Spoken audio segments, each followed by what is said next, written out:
All right, what is going on, guys? Babs here. And I got a request from a fellow country club member, and he said that he wanted to see a punch video. So we are going to cover the spread on punch videos, and that is going to include punches from the fairway, punches with the wedges, punches from the rough, and even punches from the tee, and maybe even a punch with a 3-wood.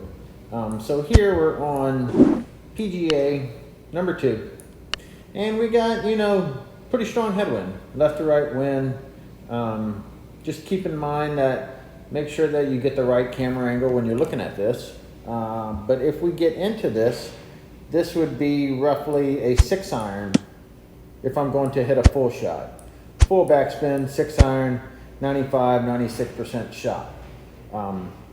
But if you want to experiment, practice, get better at using these certain shots like punch shots, they're lower flying shots. So in this situation, if I'm going to use this 6-iron and I were to hit this ball, the apex would basically go like this. Have a really high apex with the 6-iron, but by using the punch shot, you create, oh Lord, that was not a good drawing. Let's try that again. So with the punch shot, you create a much lower ball flight, basically, and probably not that low, but the idea is that it's not going to be as high as the blue one, so it'll probably be a little lower like this and come down. And you say, well, won't that ball skip across the green? In this wind, no. This wind is going to hold the ball up, so that you can kind of have an understanding of what's going to happen. And it'll have a lower apex as well. So by hitting this punch shot, I'm able to, 1, control my ball flight in the air, and 2, I'm also able to control my aim. If I were to aim this for a full shot, this would be almost 2.5 grids of aim. But because I'm going to hit a punch shot, it's going to be almost 2 grids of aim, if not maybe a little bit under 2 grids of aim, depending on how I'm misstinging for that particular day. So let's just go ahead and do both shots. So I'm going to do roughly 2.5 grids of aim with this full shot, and we're going to be about 95-96%. And we'll show you the apex and all that good stuff. We've got the misting, no heartbeat, but went 143, and I want you to see the apex is 99 feet. So now, if I'm going to hit this 5-iron punch shot, and remember that apex was 99 feet, we're going to under aim this slightly by about 2 grids. We're going to hit this about 99%. And now, instead of 99 feet of apex, our apex is 75 feet. And so we're basically in the same spot, same distance, but lower ball flight. And obviously my misting, was a little extreme. So if, we want to get that a little closer to the hole, obviously I can't misting as much as I did. But we'll hit that punch, roughly 99%, make sure that we misting a little closer, like about right there. So you see again, 75, 72 feet, it's a lower flying shot. You leave yourself with below the hole putt, and it's an uphill putt. And you don't have to risk the ball carrying in the air as much as the 99-foot apex did. So that is one of the benefits of hitting a punch shot. And preferably you want to hit punch shots from the fairway in headwinds, unless, of course, it's a wedge. Otherwise, the ball will tend to skip forward. So, moving on to the next type of approach shot. All right, next approach shot. We are on hole number 13 of PGA, and we have a pretty decent headwind. And if we calculate all this shot, from my calculation, I get roughly 93, 94 yards to the hole. So, 2 options here. You could hit a full 100 shot if you wanted to, kind of a choke down, depending on how much power you calculate, so forth and so on. Put that up in the air, land you right next to the hole. Or you can hit a punch shot. and try and walk the ball up to the hole, so to speak. So I could hit that same type of aim, roughly 1.5 grids, full topspin on this punch shot, and get a heartbeat just as well, and roll it 3 yards up to the hole. So make sure that you chart all of your yardages so that you have better option when it comes to certain holes like this, especially if you're hitting choke down wedges. Sometimes when you get in the 90 range and so forth, it doesn't have the same amount of power effect in these heavy winds. And so that reason is your ball may have a tendency to get held up more, or you may have to just add a few more percentage of power to get the ball there. So again, when you're doing the math, keep in mind that there's more than one way to hit an approach shot, and like I just showed you, full top spin punch works just as well as a full 100 wedge shot. Now here we're on the same hole, all that good stuff. I just pitched it forward a little bit to give us a different yardage and show you guys 2 different opportunities here. So one shot here, I get roughly 60 yards. So this would be about a full 60 wedge. And if I were to put that out in my relatively perspective aim, hit a full 60, you'll see how much wind effect the ball has on that 60 wedge just by throwing it up like that. So that ball, I aimed roughly a grid, and now I'm 4.5 feet to the side.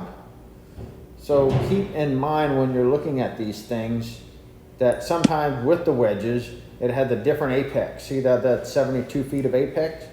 So I probably would have had to aim a grid and a half. Hit a full shot again, get the heartbeat, and now I'm in a good position. So your aim is just as important. In this case, we're hitting a full shot, throwing it long and letting it roll back 2 yards. That way you can't hit it at the exact percentage that you calculate. But if you're not comfortable with this wedge right here, the 60 wedge, with this meter speed, you can switch to the 75 wedge punch. And basically what you're going to do is cut your aim roughly by half a grid. And now I can hit this 94% punch shot. And the meter speed is much slower. And instead of 72 apex, we have 48 apex. And our ball is right on the money. So, you know, we're cutting our apex down, which reduces the wind effect, which reduces the amount of aim you need, therefore getting the same results. So make sure that you get familiar with these clubs and these wedges and these punches. And mostly when it comes to the 75 or 80 and 100 wedge, you're hitting these punches flat. There are situations where you need to add backspin, and that's typically in tailwinds, because these 2 wedges right here, the 75 wedge doesn't release as much as the 100, but the 100 will release some 5, 6, even 8 yards. I've seen it release 8 yards in a tailwind. So you will have to add backspin, 25, 30% of backspin to offset that. But as you can see, lower apex, same shot, less aim, and you can also enjoy a much slower meter speed without having to worry about that 60 wedge throwing you too far off. And now we're going to do some punches from the rough. All right, again, same course, same hole, all that good stuff. I just put myself in 25-30 rough. Now you have a couple options here. You could hit a flat shot, which is totally feasible. You know, you could hit it roughly about 80%. And you can get in the ballpark, 2 yards short. You know, if you're not familiar with your choke down wedges, so to speak, get familiar with them. You know, I have my wedges charted all the way down to about 70%. So for me, 46 yards is 80%. So if I need to add a little, so to speak, we can do that, and we can throw it in the ballpark. And again, look at this apex, that's 45 feet. But if you want to hit a punch shot out of the rough, and you have not done so, this right here is the punch chart that has been out for a very long time. Joe made this punch chart that is Walk of Life on WGT. And I will put the link to this punch chart in the description. So we'll basically go through this real quick. This is Fairway, as you can see, 20-25 rough, 30-40 rough, 40-50 rough. Blue is full backspin. Red is what we call check. And pink is flat. And so let's go over that real quick. So obviously blue is full backspin. Red, as you asked, what does check mean? Check in the old game was when people used the Nike ball and there was a check mark in the middle. That's what they called check. But basically, it's the halfway point between the two, flat and full backspin. That's what the red is. And obviously pink is flat. So we're looking at this. It's roughly 41, call it 42, 43, 44 yards.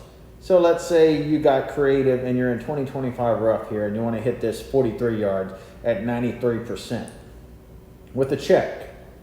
And this is where knowing your course and knowing your greens comes into play. So I'm going to throw this aim out here. I'm going to hit this 93% and I'm going to show you what happens with this punch. So you come out roughly the same, but the ball spins back. So we land 39 yards, which is great, but the ball spins back. And that's due to the wind and the green speed. So that's not your shot if you're not familiar with what your choke down wedge numbers are. So you have this chart, you move up to the flat shot, and we'll hit this now 95%, but we're gonna hit it flat. Same aim, all that good stuff, throw that out here, 95% with flat wedge, and we'll show you the difference. See, now we landed 41 yards, but it didn't go anywhere. And that's where knowing your course, knowing your greens, knowing what the ball is going to do when the wind hits it makes a huge difference between landing at the pin and having the ball spin back 4 yards. And that way you can put yourself in a better position to hit a birdie. And that's what we're looking for. Those kinds of shots right here.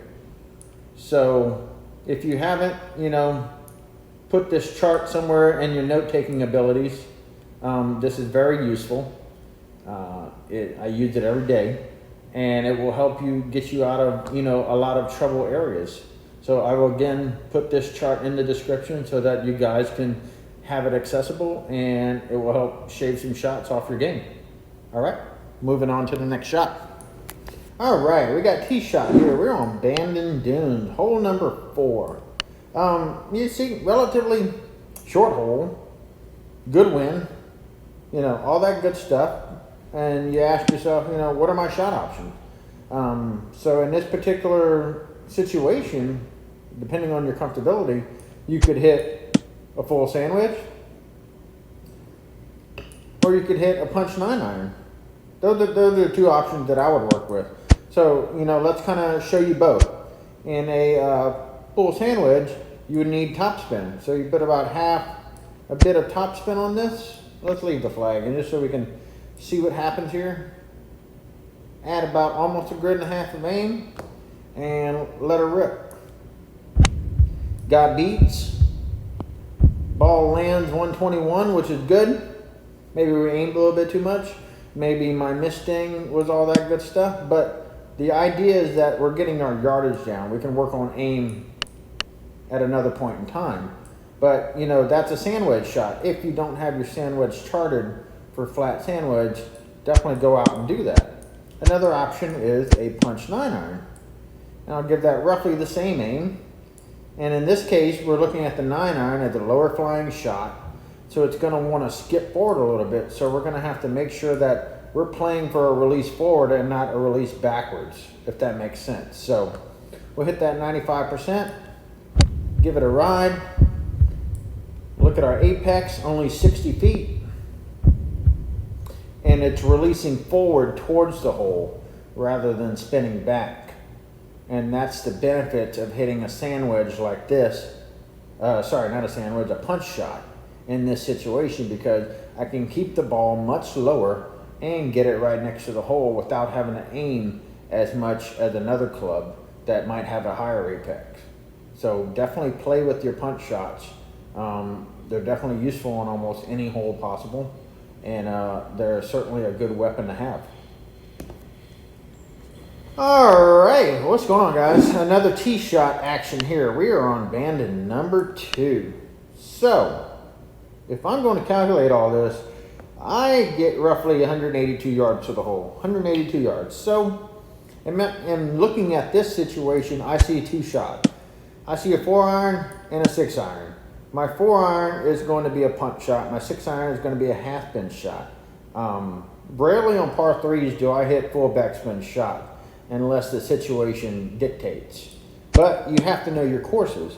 So if I put this in pitch mode, you'll see that there's a big hill behind the flag. So if I were to go long at any point in time with a full backspin shot, that would be disastrous. So let's leave it on this 6-iron shot and hit it roughly half spin and let her rip. And you can see we got heartbeats. Pretty good distance. We threw it long and rolled it back down. And that's kind of me using the slope to my advantage. So as I talked about, there is a slope back there, but it's a matter of up to you to use it to your advantage. If that was a full backspin shot, it would come ripping back down.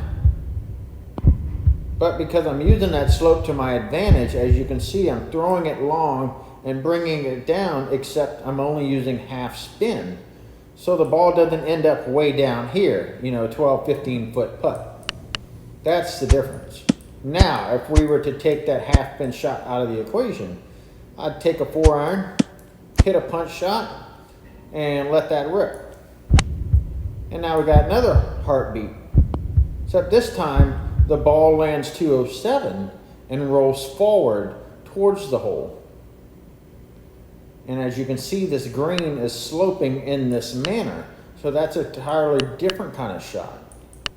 So it's up to you to decide, hey, if this is a course that you're not familiar with, shots like this will help you tackle certain situations that you're not familiar with. And, we'll do it again. Get in practice mode and understand what certain shots do and how you can get better at putting yourself in a position to get better scores on uncomfortable courses such as this. So that's 2 other options for a Bandon dune shot. One is a half spin iron, one is a punch shot from the tee. Alrighty, so on to the next one. Here we go. Alrighty, here we go. We are on Merion number 11. And as you can see where we are in the rough right here. So tee box is back here, and what you'll see a lot of your top ranked guys do is they'll hit their tee shot into this rough section. And a lot of people will say, why do you guys do that? Why do you hit it into this 40-50 rough? And the reason being is that we feel comfortable playing in this 40-50 rough, because it's a lot easier to hole out of this rough than it is sometimes from the fairway, just because you're closer. It's an easier shot. It's not terribly difficult. So, depending on whether you know your numbers or not, you have some options. And that takes me back to this punch chart. 40-50 rough, 42 yards is 100%. Now, it doesn't always work out that way. This is uphill, so it will mitigate a lot of the release you'll get out of 40-50 rough. But there are some other greens, depending on the shape of the green, will actually the ball release 5, 6, 8 yards. So you have to be careful when to hit a shot, how to hit a shot, and what to expect once the ball hits the green. So in this situation, I'm just going to hit a full backspin punch shot. And we get heartbeats. And the ball lands comfortably right next to the hole. And that's a good shot because I know what the green is doing. I know what to expect when the ball hits this green. And I have the punch chart available to me to help guide me in knowing how far I need to hit. And that's one of the tools to doing all this. But again, if you didn't have the punch chart, then knowing what your clubs can do is key to also what you can do in this situation. So if I were to just want to hit a regular full backspin shot and play some release, it would be roughly 89%. And then as you'll see, the ball lands 41 yards and releases forward. It doesn't die like the punch shot did. So two different options, two different results, but still both great results. And it's from a particular lie that not many people are comfortable with. So either way, learn to get out of your comfort zone and try new shots, and that way you'll get better at possibly not having to hit, you know, a 70, 80 yard shot that comes from this fairway area right here. Especially if you have higher winds, you're going to want to be closer to this green in order to get the ball in this area, because at times the wind will blow your ball all over the place, and you could end up with an 8-foot putt way down here that is very unstable and unpredictable. All right, so on to the next shot. Here we go. All right, this is going to be our last and final hole, and this is Pebble Beach number 1. So we threw a drive out here, and this is gonna, you know, this course is gonna end up on best of par 4, all that good stuff. But say you're playing heavy winds, and you got an important tournament, and you really want to start off strong, and you have this first pin, and you think, okay, damn, this is a 28-mile-an-hour headwind. How do I get off to a good start? Well, one option is a choke down 9-iron, which you could very well hit. And that situation would be roughly here, full backspin, making sure that we have our aim particularly right. Let's hit this about 93% and see what happens. Got heartbeats. Ball lands right where the top tracer is blocking us. Awesome. And we got an uphill shot. Great. Now say you don't have your clubs charted really well. You know, there's another option, and that would be a punch shot. And we could throw up the 8-iron in this particular situation. So let's put out the same aim. And now we're going to hit an 8-iron punch, roughly the same power. And we get right on the money. And as you can see, the apex is different. That was the 72 apex. Whereas if we hit that 9-iron again, I swear, they need to really fix that top tracer. Pain in the ass. WGT, if you're watching, fix the top tracer. 93%. So let's keep in mind, that's a 72 apex. We're going to hit this 93% again. Aim is good. Make sure our misting is kind of on the money. Now it's 102 feet. So ball is higher. More wind effect, so you have to account for that with your aim, your power, so forth and so on. So when it comes to developing your game, developing your shot, make sure that you find a way to create opportunities for yourself so that when it comes time to decide on a shot, say you're in between clubs or you're on 14 greens, and a full backspin shot will actually spin the ball back away from the hole. Or say even if you land past the hole, it'll spin even farther back beyond the hole. You want to eliminate some of those inconsistencies or those variables. A punch shot is a great shot to have from the fairway, or even, you know, with a wedge, flat punch, as you saw me do with my 100 wedge. Rolled it forward on PGA. So don't be afraid to, as I said, get out of your comfort zone and try new things. That way you can make your game dynamic. And if you're in that trouble situation where you say, hey, you know, I have another shot in the bag, let me hit that shot. I get the birdie. I can keep a great round going. And you look back and you think, damn, I really am glad that I had that punch shot, or I charted that punch shot, because I haven't used it in 2 weeks, but I needed it now, and it worked off, paid off, got me those credits, all that good stuff. So hope you guys enjoyed this video. As always, I'm here for you. Let me know if you have any questions or want to see something. And I'll be there for you guys. All right. Hope y'all have a great week and happy Veterans Day on Friday. Thanks, guys. See ya.